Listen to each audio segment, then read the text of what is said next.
is there on here somewhere. Their dad, Ross, is the coach, or was the coach last season. So. That's cool. It looks like Colton's going to skip right over flag football, huh? I know, right? I forgot he had that helmet. He told me that he came over. I told Lexi to give you the Norwood jersey, the little one, back to Isaiah. And Lexi said that he said something to the effect of that you could borrow it, but then he needed to have it back. I was like... He kind of worded it that way, which is fine. What idea was to give it to Isaiah, but I thought that was funny. She said, yeah, Colton wanted to make sure that he knew that he needed it back. I was like, oh, okay. Nothing wrong with that. All right, guys. Well, I'm going to just kind of start here, and people will probably log on. Thanks so much. This is kind of cool. I'm excited to do this, and hopefully you guys get something out of it. I think you will, because I know the Norwoods, and I think their story is pretty awesome. I want to talk first about how I know them, how Nate and I, that's my husband over there, Nate McCord, wave Nate. And Nate and I met the Norwoods randomly at, it was completely coincidence. We were in church, and they had a couples group, and we signed up for it, and it was called The Basement. And we went, and on the first night, I remember we all kind of went around and did an icebreaker, and I think it was the 2015 season, if I'm right. And Jordan said something about photography, and I'm very much into photography. I love it so much, and so I wanted to impress him with my, I kind of did a flex with my camera gear, and thought, like, if he's a photographer, then I want to talk about that. And then only to find out later that not only is he a photographer, but he's also an NFL player, which is obviously a little bit more exciting than just trying to impress him for my photography skills. But anyways, so that's how we met, and got to be friends, found out they are two salt of the earth, two of the most down-to-earth people that you could ever meet. Kind of just, like, fell in love with them as a couple. They were dating at the time. And as I said to them today, it's kind of crazy. We met when they were dating. They got married, or they got engaged. They got married. They had a baby. They went to the Super Bowl, and he set a world record. And I think all of that happened in like 14 months. It was like this crazy thing to get to be a part of and watch. And my husband's been a diehard Broncos fan for a long time, but I had never cared about football until 2015.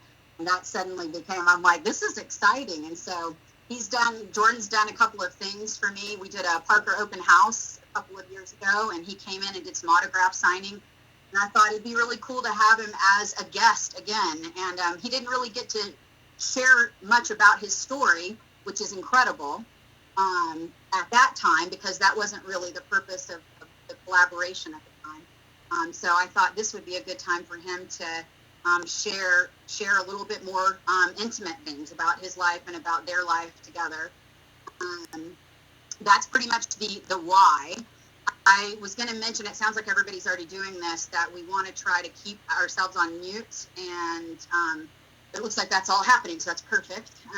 And then wanted to also tell you about, down at the bottom, there is a chat button that you can, if you think of questions while they're talking, you can throw up. Jordan can see, he already put a chat in the group chat, so if you want to ask him a question, you can throw the question in there. We are going to do some questions at the end, so feel free to put them there or wait until we get to that place. And I think that's everything that I wanted to talk about. Did I forget anything? I think I got it all. So, Jordan, why don't you kind of start with, like, I feel like your story, what is fascinating to me, even if we didn't know each other, is you faced a lot of adversity. It was a lot of an exciting time, but you also had, prior to meeting Aaliyah and then meeting Aaliyah and y'all having your relationship, there was just a lot that happened to you. And so I would love for you to kind of share your story and how how that all kind of played out and what that looked like. So I'll let you take it from here. Sure. Thanks a lot, Cindy, and thanks for inviting us to be a part of this. Yeah, we're happy to share and hang out for a little bit. As far as my story goes and kind of our story together, this is my wife, Aaliyah. Hi, Aaliyah. As Cindy mentioned, we got married, man, I got to get this right, in 2015. And so we've been married here for a few years. We met here in Denver.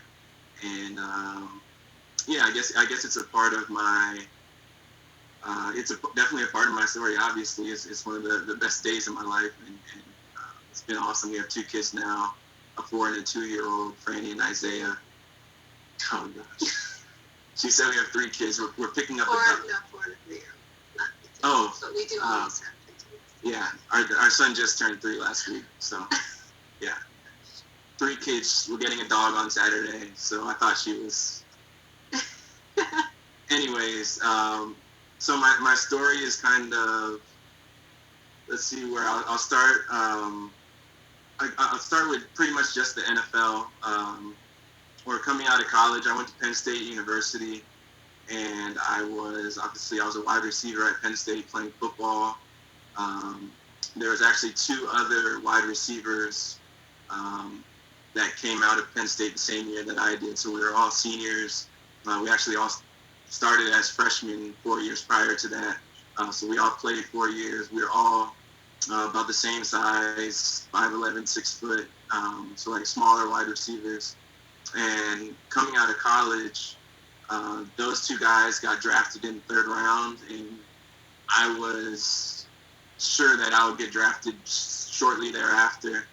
And that didn't end up happening for me. So I entered the NFL as an undrafted, what's called an undrafted free agent, which basically means you didn't get drafted, and you kind of pick a team to go to that has some interest in you, and you try to make the team. And so that's what I did. I didn't get drafted, and I went to Cleveland to go try to make the team for the Cleveland Browns.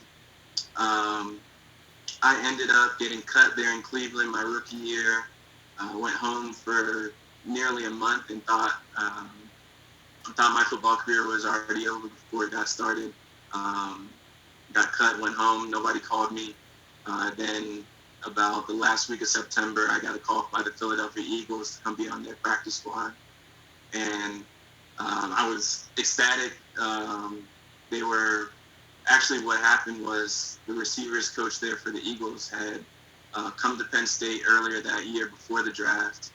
And he was interested in my 2 teammates. So they were there, and he was like, hey, will you guys come out? And what happens is a coach can come and like work the players out. So he asked if those 2 guys wanted to go work out, so he could see how good they were, whatever. He could measure them himself. And I was just kind of there, and he was like, hey, why don't you come along too? And so I tagged along and went through this workout with the Eagles coach, and he ended up really liking me. And so when this opening came up on their team, he gave me a call and kind of saved my NFL career before it really even got off the ground. He kind of got it started there after I was cut and at home for nearly a month. So I was there in Philadelphia for a year. I ended up getting cut the next year in training camp and going back to Cleveland. In Cleveland, I played a couple years. My rookie year was 2009.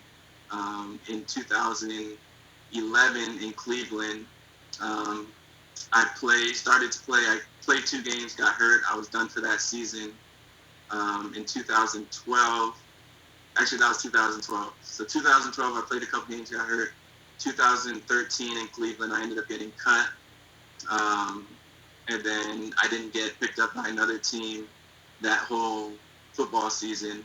And late in that year, in 2013, I tried out for the Denver Broncos, and they signed me to what's called a futures contract, which I tried out for them in December, and they signed me to a contract that would be for the next football season. So at that point, 2012, I was hurt, didn't play at all. 2013, I got cut by the Cleveland Browns and didn't play at all. Um, and then going into the 2014, I got out here to Denver, um, April 2014, to get ready for mini camp and everything. Um, my wife and I met soon after I got out here. We went on a date, and that propelled me to want to stay out here and really make the team. But yeah, in terms of football-wise, in 2014, I was playing pretty well in training camp and was feeling like I was about to make the team, and then I tore my ACL. And so that was 2012, 2013, and 2014. Those 3 consecutive seasons I didn't play much football at all.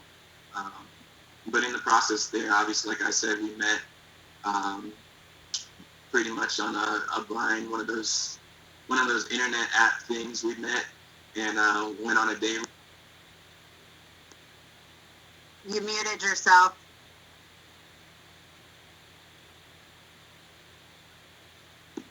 There you go.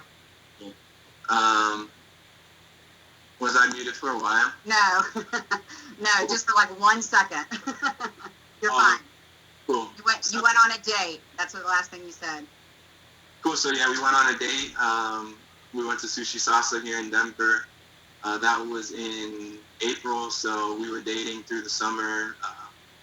I mean, pretty quick. I think two weeks after that date, I went home and met her family in Minnesota.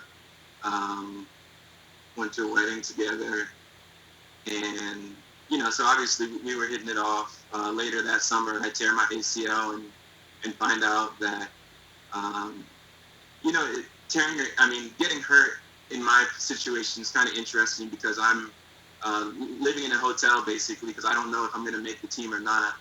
But when I got hurt, at that point, I knew that I was going to be here. So it's kind of just like a weird juxtaposition of emotions. Like I'm fighting for a roster spot, so I'm living in a hotel because I don't know if I'll make the team. But the second I get hurt, then Aaliyah and I were dating, and she helps me find an apartment.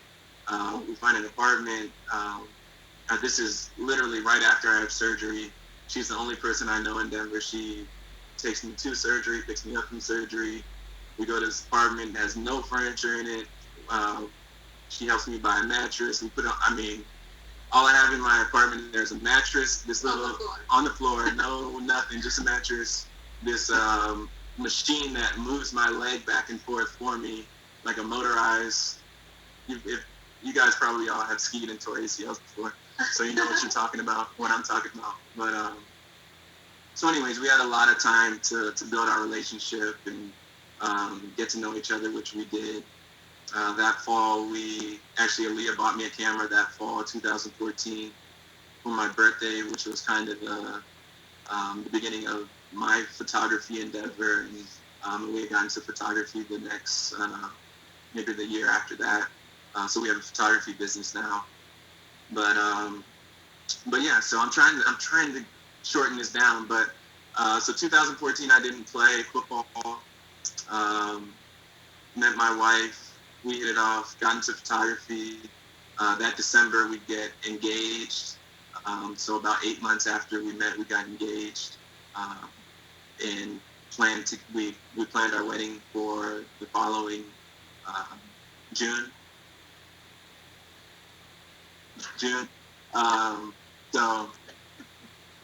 So going into the 2015 football season, I hadn't played football I hadn't played in the game in 3 years. I'm feeling pretty good, at least because I know that I was playing pretty good the prior year in training camp. But long story short, I end up making the team, end up starting that first game against the Baltimore Ravens in 2015, playing the whole year. We end up going to the Super Bowl. That November, we have our first child, Franny, and it's just I don't know. It's an incredible. I definitely zoomed through a lot of things there, but there's so many kind of little things that happened along the way that wouldn't have happened had things gone how I would have wanted them to be planned. I would have wanted to get drafted, first of all. I mean, I would have wanted to make the team as an undrafted free agent in Cleveland my rookie year. I wouldn't have wanted to get hurt. There's so many things that, I mean, I don't want to say they had to happen, but they happened. And looking back, there's reasons that I can see God allowing those things to happen and preparing me for relationships, preparing me for kids, preparing me for success in football and things like that. So, Talk a little bit about what happened so did you ever think that you weren't in that, you hadn't played in 3 years. Did you ever think there was a point where you weren't going to make it on the team, or did you have doubts about what was going to happen after you got better? Sure. I think your injury got better? Yeah, I mean, I can remember getting injured, and Aaliyah remembers this too.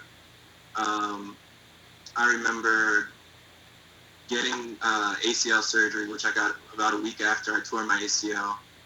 And I remember coming out of surgery.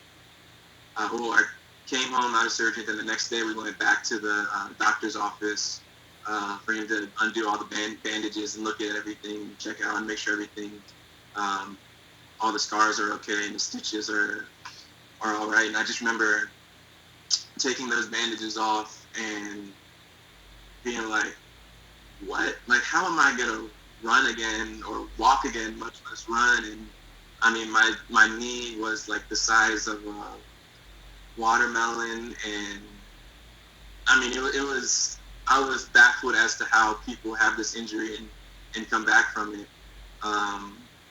But again, I mean, at the same time, for me, everything has been faith related and being comfortable in uncertain times, or being comfortable when I know that I don't have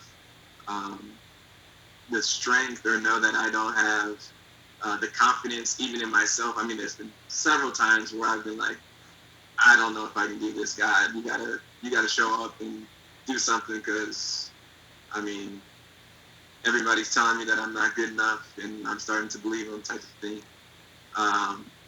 So I mean, so that injury was just another one of those times when, fortunately at that point I was at a pretty steady place in my walk with God, with Jesus, and so I was comfortable saying, Lord, have your way. I mean, I'm going to keep pushing to get healthy and get back on the playing field, and I just, have a feeling that that's that is going to be a part of my story, and Sure.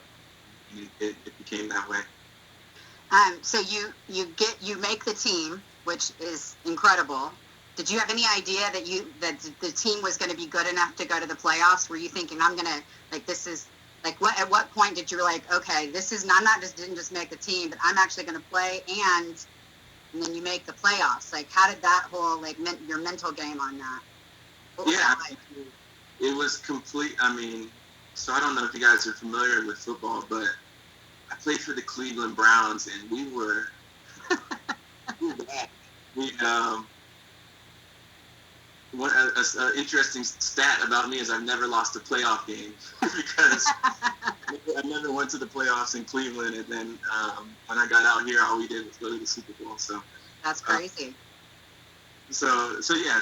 To your question, it was I did know. I knew that with Peyton Manning at quarterback, and guys like Demaryius Thomas and Emmanuel Sanders and Von Miller and Akeem Talib and Chris. I mean, the list goes on of players on that team that, I mean, there's probably about 15 players on that Super Bowl team that were better than anybody on the Cleveland Browns 2 years that I was there. So I knew that we had a good team and a chance to definitely go to the playoffs. Yeah. One of the questions that I didn't really present but wanted to ask you about was the first time that you caught a ball from Peyton Manning. Do you remember that? The first time he chose you and threw it? It seemed like he liked you a lot. Yeah, I don't remember the first pass. I do remember. I mean, Payton is very, he's incredible, and as you could imagine, he's very particular. So what I remember is the first time that it was in training camp in 2015 that Payton pulled me aside, and he was like, hey, I mean, he just wanted to coach me up a little bit on one little pass route. But I remember him pulling me aside, and I remember my ears wide open, and just that little moment that, I mean, it felt like the mafia, like I was getting brought into some inner circle. Yeah, and I kind of was. He was, letting me know that he trusted me and that, I had a chance of making the team. So it was pretty cool. Aaliyah, did you find out on the first date that Jordan was playing for the NFL, and what was your thoughts? Like, were you like, did he tell you right off the bat, or did you know beforehand? I think I knew. He had pictures on his Instagram. I checked him out before we went on our first date. Yeah, we talked for a couple of days before we actually went on a date too. Yeah. But our first date was kind of, I don't know, it was kind of serendipitous, coincidental. Aaliyah was living in the ballpark neighborhood near Coors Field, and so I came to pick her up to go on a date, and she comes out of her apartment. I'm waiting outside in my car. She hops in the car, and as we're driving off, I noticed that we're right across the street from the Church of Scientology there downtown. So I asked her, I'm like, hey, is that where you go to church? And I had looked up her a little bit too, and I knew that that's not where she went. I asked her, and she said no, and she said no, I've actually been looking for a church, and we hadn't had any pretext of our faith that hadn't come in conversation. So pretty cool. That was the first conversation we had. It was about if nothing else, nothing else out of this date, we can find out that we can be friends and go find a church together. Sure. So I got a couple questions over here. One is, who did your ACL surgery? We got a whole room full of PTs and doctors of physical therapy. So somebody's curious, who did your ACL surgery? Martin Bublick did it at Stedman Hopkins. Okay. And have you continued to go to Stedman's, or have you needed any? Yeah, actually, so after my surgery, I went there for, I really only went there for maybe a week, maybe 2 weeks, and then I did the rest of my ACL rehab with the Broncos. Gotcha. Somebody else asked, how did you feel when you won the Super Bowl? I can imagine that's a big question. Yeah, I mean, it was incredible. I mean, just being there for one thing. I mean, having my wife and all my siblings. I have 4 siblings that we all live all over the country and the world, actually. So having them and my parents and my sisters-in-law and my parents-in-law, it was incredible just to know that everybody was there. And aside from even winning the game, just kind of being there and, seeing Lady Gaga walk past me to go sing God Bless America. I remember listening to an interview and somebody asked you if Franny, how old was Franny? Franny was just born, right? When that happened? Yeah, she was 12 weeks. And I think Nate and I were laughing because I heard an interview where you said, somebody asked if Franny was going to get to go to the Super Bowl, and you were like, no, Franny cannot afford her ticket. Franny is not going to the Super Bowl. I thought that was super funny. The tickets set us back a little bit. All those people, we didn't make everybody pay, but yeah, the tickets set us back a little bit. I can imagine, and you want them all to be there, but yeah. So we've got some great questions that people kind of posed, and I thought maybe I would start. I put them all in here, and you want to go ahead and get started, because I think there's some really good ones in here. Let's do it. All right. So I'm going to start with the most fun. What were your feelings about the Talib situation? And did he ever apologize to you? Wow, that's a great question. So if you guys don't know what Cindy's talking about, let's see, in 2016, the year after we won the Super Bowl, there was a little on-field incident. I'm going to blame it on a possible concussion that I dropped a punt, and the Kansas City Chiefs got the ball. I like it. But what happened soon after was Akeem Talib came onto the field and like pushed me, and I had just gotten hit hard another time, so I didn't even realize he kind of pushed me from the back, so I didn't even realize it was him at first. A lot of things going through my mind in that moment, but to answer your question, I love Talib for one thing. He's obviously an incredible competitor and ball player, and typically a really good teammate.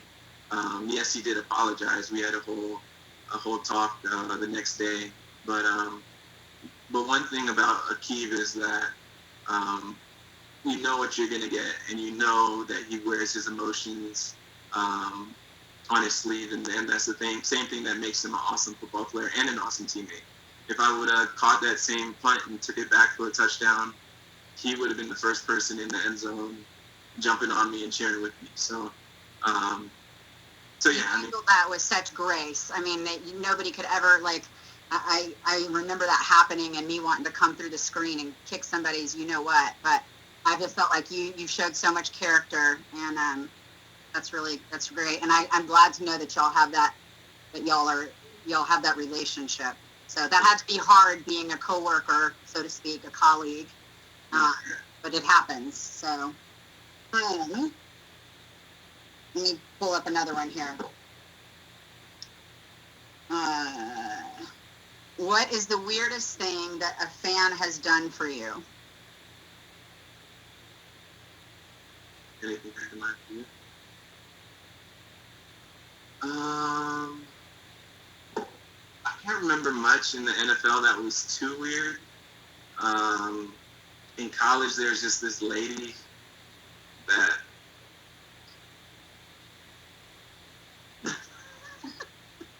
she wanted players to go back in the locker room and get. Oh no. Into any, it was weird. That is weird. Maybe we don't want to know. Yeah.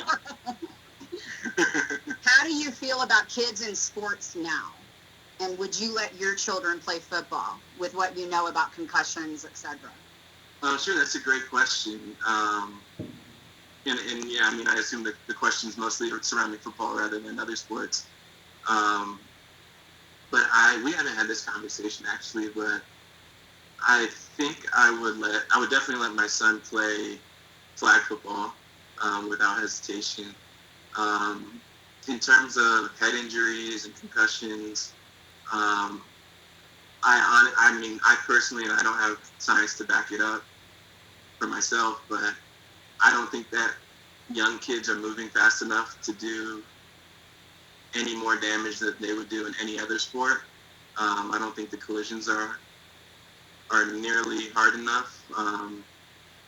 And I mean, kids fall all the time doing other things that would probably do more damage than these little collisions that they're having in youth football. So my first instinct would be to let him play in his youth, and as he got older, maybe into older middle school years or into beginning high school years, to have to sit down and have a serious conversation with him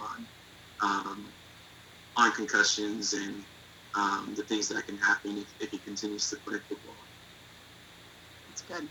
I'm at now, but I have a couple of funny questions, and I'll call out who did it. It was Peter. Peter wanted to know, do you feel like your 2017 Madden rating is fair? Honestly, I'm just happy. I was just happy to be on the game. Nice. I was just like a 70. It's 4 o'clock. Minus. I mean, I was happy to be on the game. That's cool.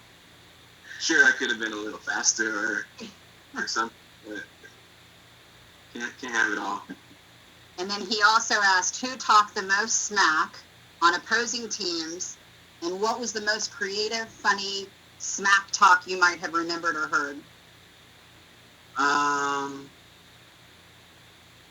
The most smack talk was a guy named Ray Lewis, who was this big linebacker that used to play for the Baltimore Ravens.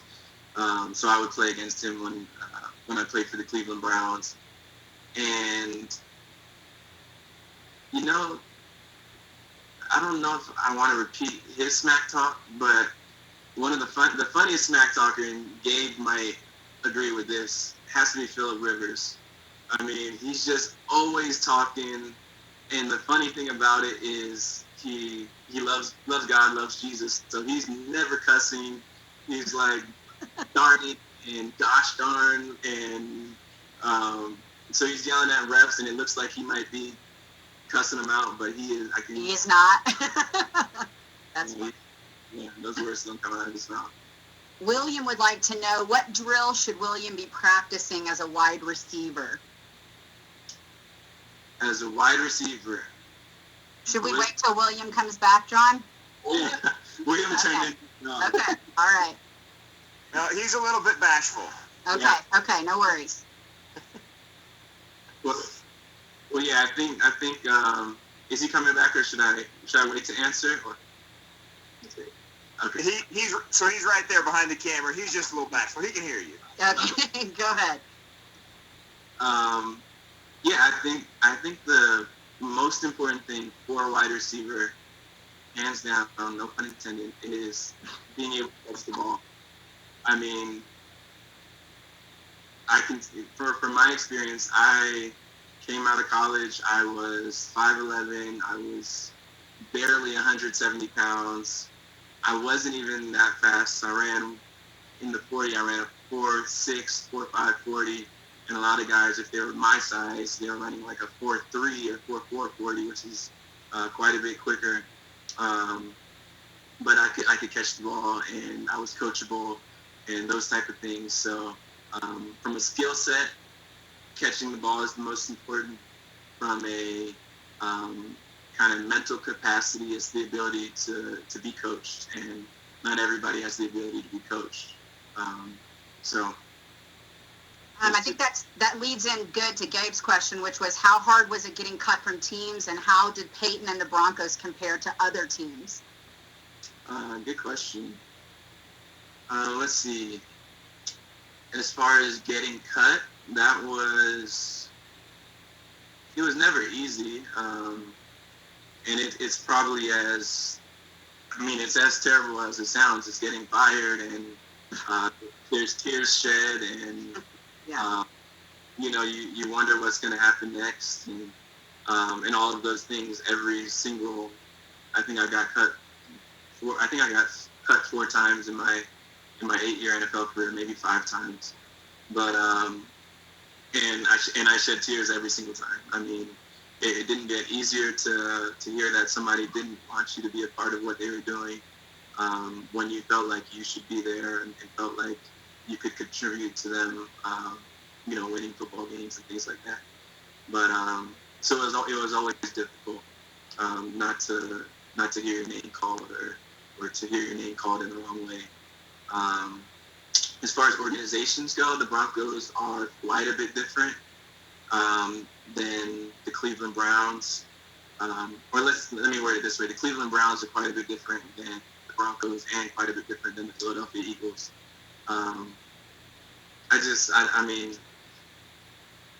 I don't like to speak poorly about organizations, but there's just something going on there that doesn't go on at other organizations, and might be part of the reason that they don't win many football games. And it's just little things like, if I go to the equipment man and ask him for another pair of socks, he wants to ask me what happened to my other pair of socks before he gives me a new, which, that doesn't happen everywhere. And at the NFL level, you would probably assume that shouldn't happen. Like, for a pair of socks, like, you're going to want to see my other pairs and make sure that I deserve a new pair. But So that's kind of a microcosm of how different organizations can run and be micromanaged and different things like that. So definitely a little different here in Denver. I want to read a question that my Erica, the boss, she's, I think, on Erica is my coworker, but she asked a good question. But before I read her question, I want to read something. I'm going to share a screen really quick. A picture that, let's see here, guys. See if I can do this. This is a picture of, this is your Norwood clan. This is the Norwood tribe. This is your family. This family picture is, I think, it might not be the most up to date. Isaiah's in it, so I figured it was probably pretty close. Yeah. I wanted to show everybody a picture of your family so that I could then ask what I'm sure every parent is wondering.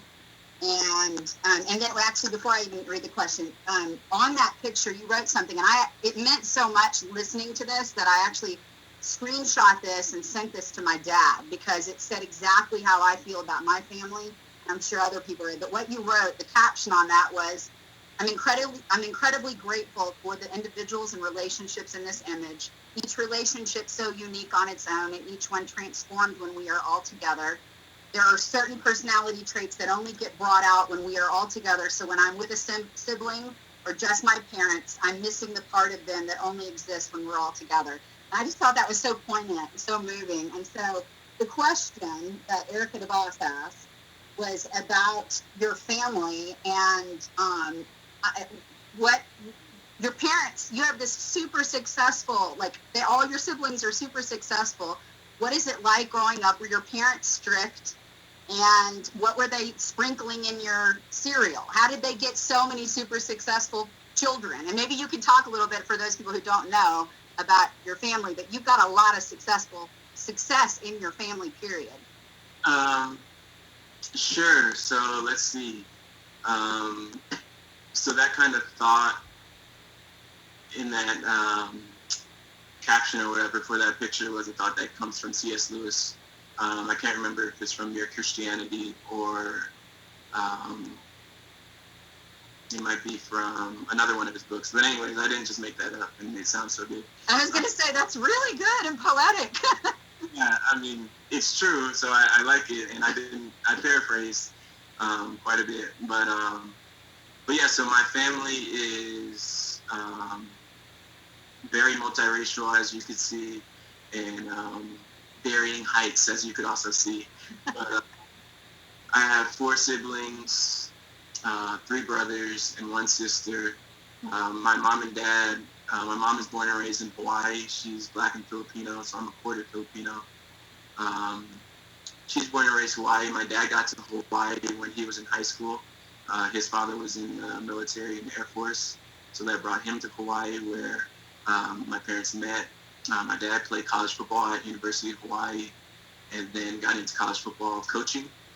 So he's been a college football coach for 30 years now at least. Pretty much since I was a young kid, my dad was either playing college football or coaching. And so that's why, I've been around the game of football ever since I can remember. And we did a lot of moving around also with that. My dad coached at University of Arizona, Richmond, the Naval Academy, Penn State, Texas Tech, Baylor University, Tulsa University, Kansas State University, Navy again, UCLA. He's at UCLA now. So he's been all over the place, and that brought me and my siblings and mom, us all over the place growing up. So actually I have 4 siblings, and we're all born in different cities, which is kind of cool too. But so my older brother, Gabe, he's a year older than me. He lives in the Philippines, in Manila, and plays basketball there. He's been there for 12 years now. He played college basketball at George Mason University, and they went to the Final Four in college basketball in 2006 I think they went to the Final Four, and one of the Cinderella stories. They were the 11th seed in the NCAA tournament, and they beat North Carolina, Michigan State, UConn. They beat all these teams somehow and made it to the Final Four. Um, and I had the third best NCAA bracket on all of Facebook because I picked George Mason. But my other siblings, I have another brother named Levi who played college football at Baylor University, who did really well there, and he had a couple year stint trying to make a couple teams in the NFL that didn't pan out, but he's actually still down in Waco, Texas, working for a nonprofit there. My sister is, I don't know why I started to say how old she is. She's 26. She's 27. And she went to George Mason University also. Actually, her fiance is a professional athlete too. He just won the World Series for the Washington Nationals. So she danced at some point, didn't she, professionally? Or she danced. She danced at George Mason for sure. She was gonna dance. I think she was gonna dance. She tried out dancing here, but she was living here in Denver with us for a little bit. And then she, in the middle of that tryout, I think she decided to move back to the DC area. She was in Florida for a little bit and was going to dance for the Miami Heat, I think, but they didn't wear enough clothes for her. So she decided to not do that. Were your parents strict? My parents were, I don't think they were strict. And I have one more brother, Zach. I can't leave him out. Zach could have played basketball if he wanted to. He went to Tulsa University, and he's like 6'6", and could have played. He just didn't want to play. But he's in LA with my parents in Santa Monica. My parents being strict, not really, but at the same time, I don't know. They weren't really strict, but they just created an atmosphere where I always had a ton of respect for them, and so I didn't want to really do anything that I knew they wouldn't approve of, and they were the type of parents that I would hear other parents affirm my parents, like either to me or while I was around, I would hear other adults say, "Wow, Brian Norwood, that guy is a stand-up guy," and Tiffany Norwood. How'd you do it raising 5 kids? And so I mean, this is me looking back, like maybe I heard those things and it gave me as a middle schooler and as an elementary school kid this notion of my parents must be doing something right, so maybe I should listen to them because all these other adults seem to think they're doing stuff good. So yeah, I don't think they were really strict, but at the same time, I don't know if I gave them much of an opportunity to. I mean, I definitely gave them opportunities to discipline me, but I didn't do many things twice, I guess. I've got a question. What does it feel like to walk onto a field hearing thousands of people cheering for you? And also, are you aware when you're on the field that millions of people are watching the TV? I mean, there's nothing like running onto a football field, and I mean, nothing that I've experienced. There's almost nothing that you can give that much intense kind of 100% focus into and intensity into. Like when I was back there waiting for a punt to be kicked to me, I have to be completely 100% mind, body, soul focused on that moment. And for me now, it's kind of like if have just taken pictures and I'm editing pictures, 15. the pictures can't have that much focus and intensity. Otherwise, I know it's going to cause riffraff in my relationship, and my wife would look at me like, can you like listen for a second? I'm trying to talk to you. And I'm like, I'm trying to focus on these pictures, and there's just nothing that deserves that much focus, and that takes that much out of me, which is a good thing, I think. But because it also causes quite a bit of stress when you're having to focus that hard on things. But there's nothing like playing in front of that many people, and you probably don't think about the TV viewers while you're on the field, but at the same time you're aware of it, especially if it's a Monday night football game or the Super Bowl. You kind of get extra butterflies for something like that. Yeah. One of the questions is, did you know that you were about to set a Super Bowl world record when the punt return happened? No, I didn't know. I didn't know that the longest punt return record was what it was before that. I did know, and our special teams coach, our punt return coach, he kind of talked about it a couple of weeks leading up to the Super Bowl, that there had never been, and there still has never been, a punt return for a touchdown in a Super Bowl. So I was thinking about that actually as I was running down the sideline. I thought I was going to score. I didn't score, but I thought I was going to set a record maybe. Did you think you were going in? Absolutely. I thought I would. Funny story that you don't know, but speaking of Zach, when I was at your house this Super Bowl, I said, what was it like being there? I don't even know what we were talking about. And I said, that had to be so cool to see your brother set that record. And he said, yeah, it was okay. I said, what do you mean? He goes, I just wanted to know why he didn't go in. I said, that's not nice. It's the youngest brother response for you. That's right.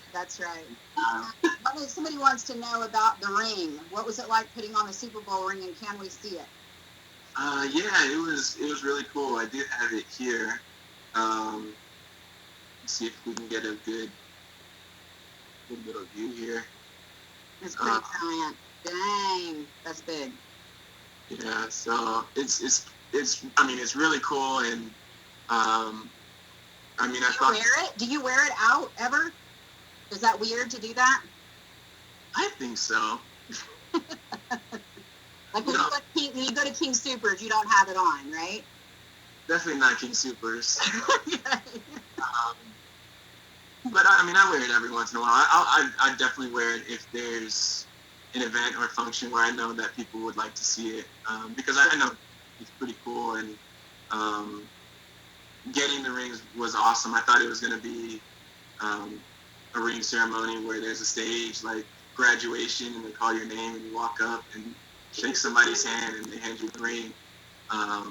But it was a whole party. Red carpet, walking across the field to go to different sections, a cocktail hour to this part of the party, to this part, and then some Bronco Hall of Famers walking out with a platter that has your ring. Actually, that doesn't have your ring, that has a key that they hand you to open this big gold box that has your ring in it. Wow.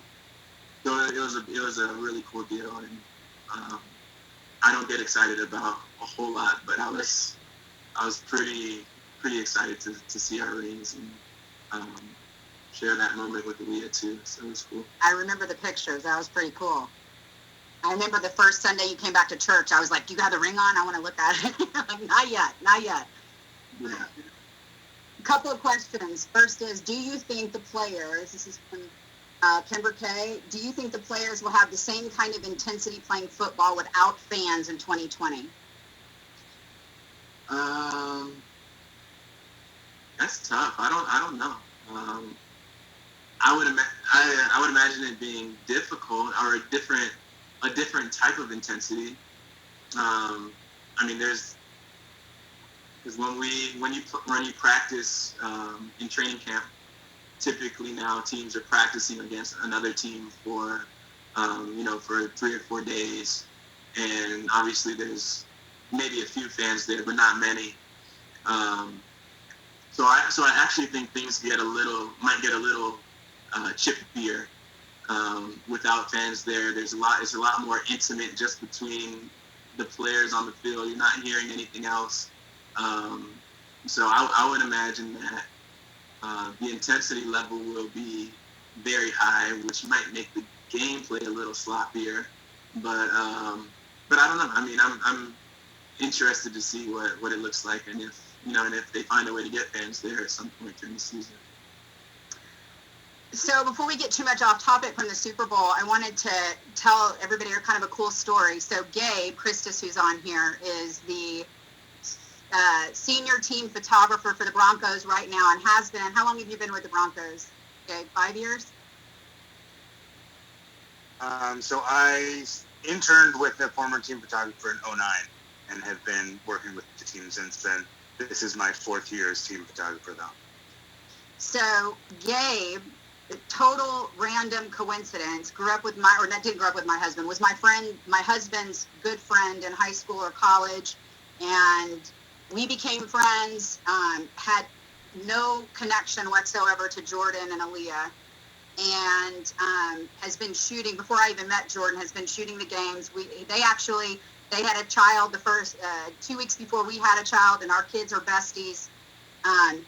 He went to the Super Bowl, and of all people, the millions of photographers that were on the field that day, when Jordan set the world record, Gabe caught the photo. Literally, I think, and you guys can both correct me, but I believe that he literally, the way you say it, Gabe, it felt like he ran right to you, like right towards you, and you caught the shot that went around the world, and the shot that was actually on the invite, which I just think is super cool.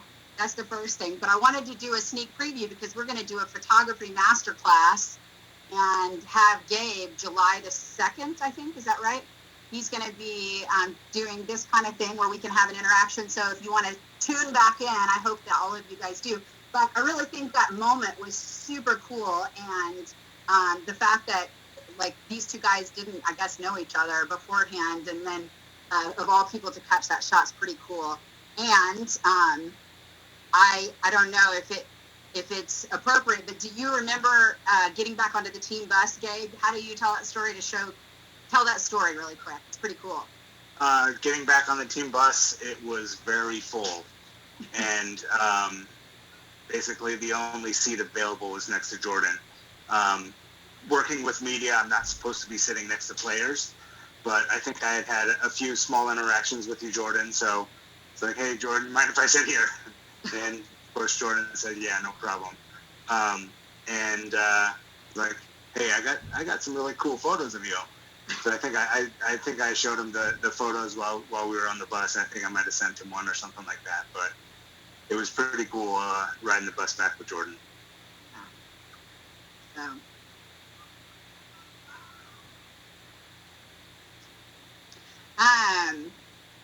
What players did you look up to as a youngster? Oh man, I don't know. I mean, there's players I liked, definitely. I don't know if you know the names. Players like Warwick Dunn, he's like older running back that went to Florida State.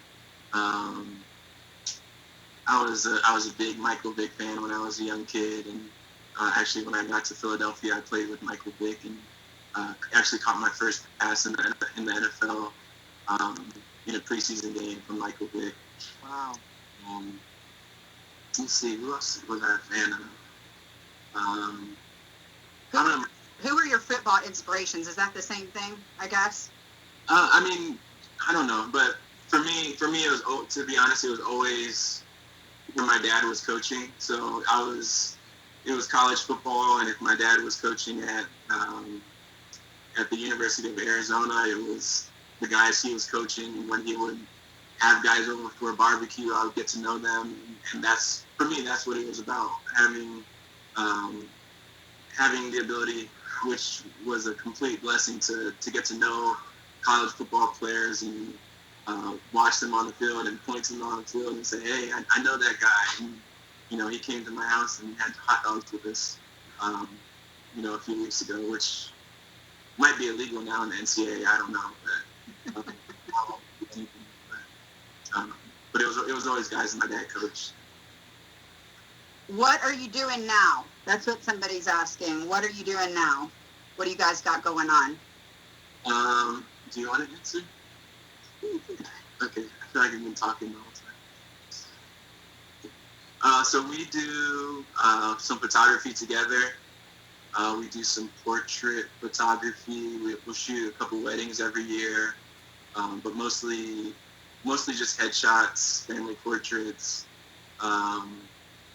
individual portraits, whether it's like maternity or things like that. That's probably the bulk of what we're shooting is family portraits, maternity, and headshots. Aaliyah does private piano lessons. Right now she's doing them virtually, so That's so cool. yeah, so she'll get on Zoom or FaceTime with students and do that. We also own a health and wellness brand called Magic Wellness that sells retail goods, mostly CBD products right now, which is something that I started using towards the end of my NFL career. Actually, the year I tore my ACL, my chiropractor actually handed me this jar with this big old leaf on it, and I was like, "What is this? I can't use this." But it was a jar, like a topical ointment that he gave me to try, and I ended up falling in love with it. I was a guy that was using ibuprofen twice a day, every day, just to go to practice, and I kind of transitioned into a little more holistic, natural wellness kind of products, and that was kind of the product that onboarded me in that direction. So anyways, yeah, we started a wellness brand about a year ago now. Pretty awesome. I know that Lexi and several other people are using it and said it's a miracle cream, so that's pretty cool. I wanted to show, we have a little open the vault. I want to show some pictures that I think would be fun that you can kind of comment on. So I'm going to go back. Let's see here.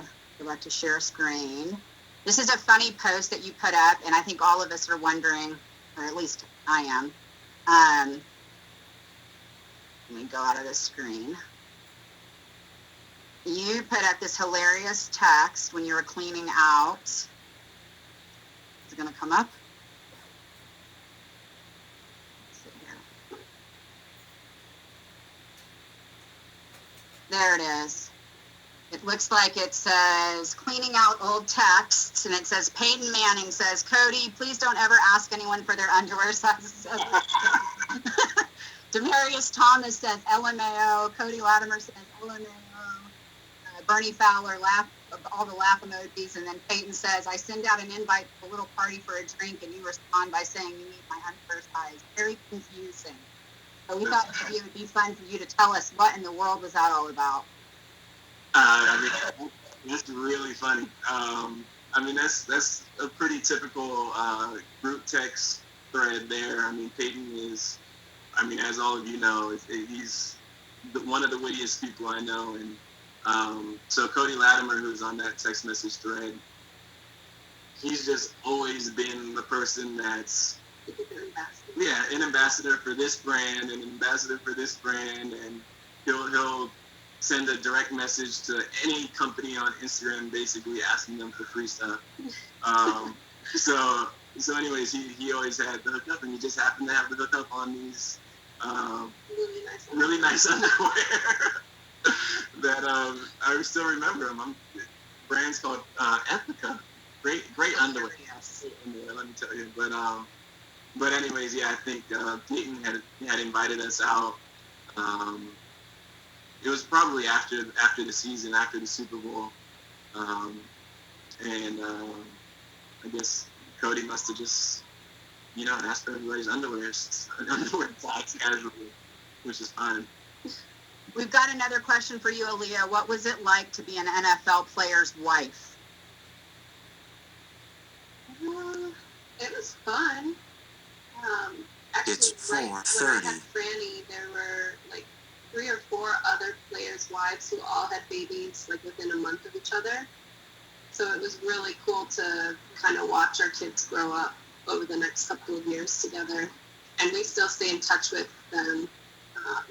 They don't live in Denver anymore, but that part was really cool. It was really cool to be a part of almost like the Broncos family, and us wives got, not just because of our kids, but we got together for Bible studies, and it was fun. Yeah. All right, let's do a couple more pictures here. Let's see. I'm going to be a pro after all of this with Zoom. Oh. Try that again. Thank you for being patient. So,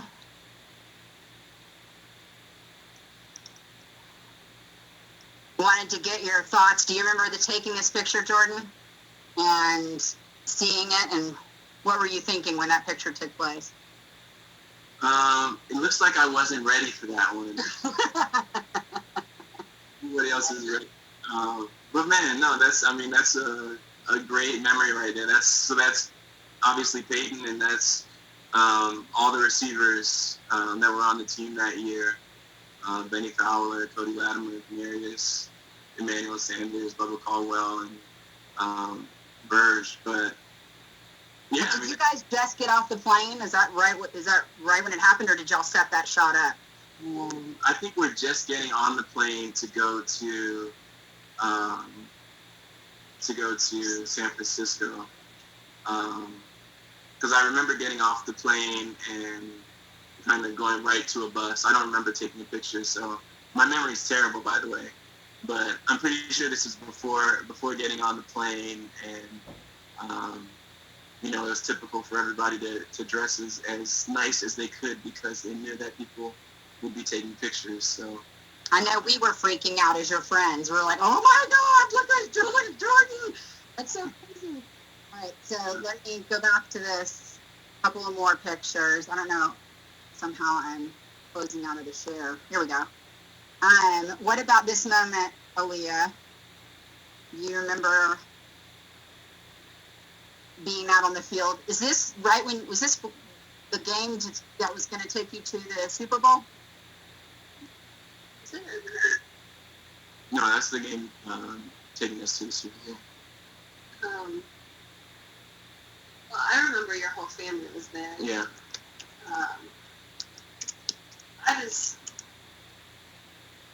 I don't remember a lot about it because I was just like amazed. Yeah. I didn't believe it. Yeah. Let me go to a couple of more here. I think, for me, seeing that confetti on the ground always reminds me of my little brother, my youngest brother, Zach, doing some snow angels in the confetti. And he was always the first person on the field because he just like jumped over the he would find a way to get down there.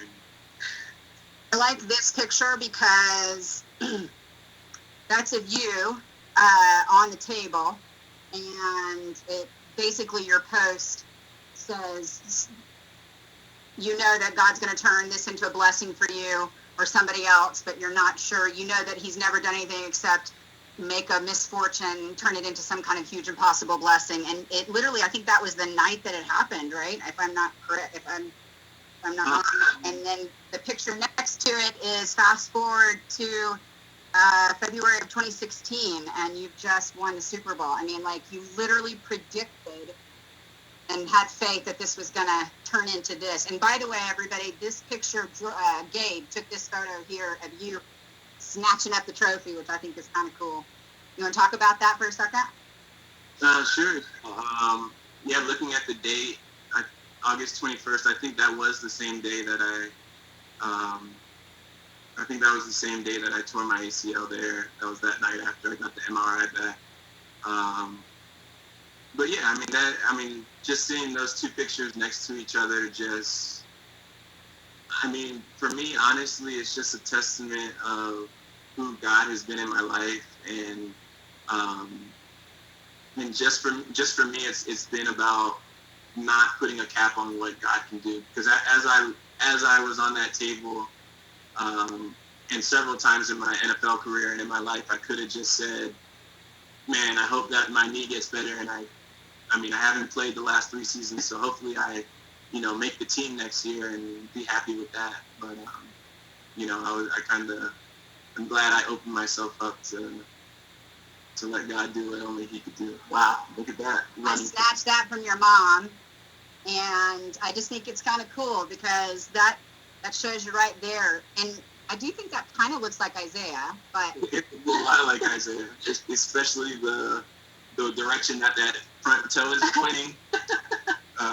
Never did you ever in a million years believe that little boy right there would be doing that. By the way, I think that's the shot that Gabe caught right there on the right, cropped obviously, but I just think that's a really cool, talk about full circle. I mean, it's neat to know that little boy did that. That's cool. Any thoughts? I mean, it's really crazy. And, I never had these huge dreams of the NFL and things like that. I guess I was always just a person who kind of took things as they came and, always worked hard and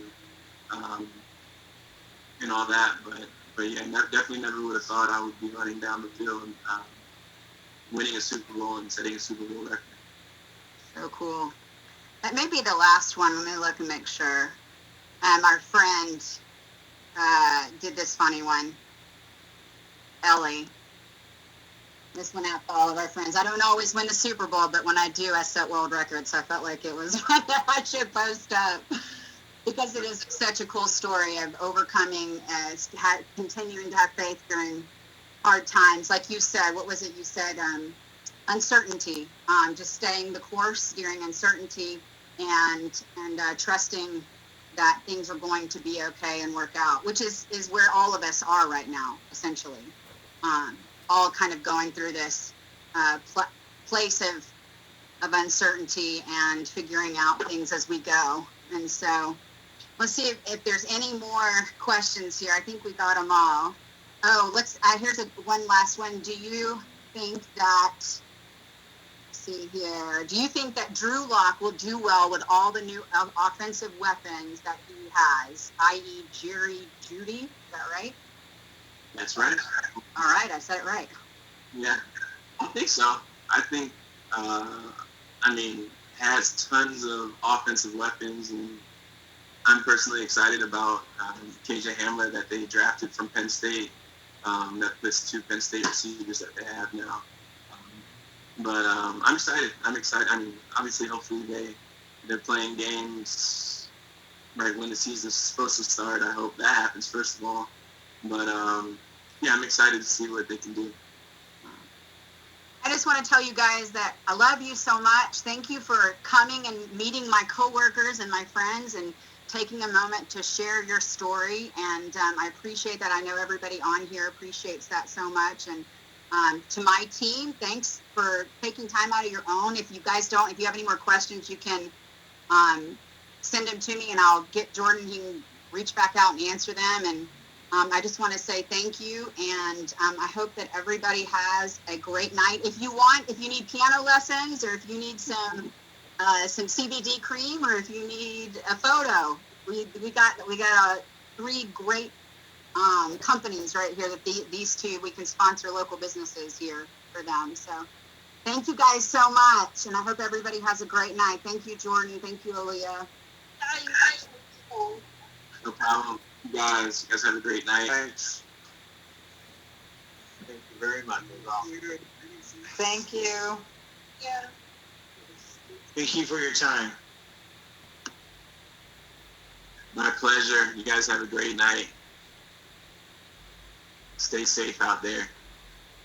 You too. Hey, there's my dad. I just saw my dad. I guess he jumped off. Bye, you guys.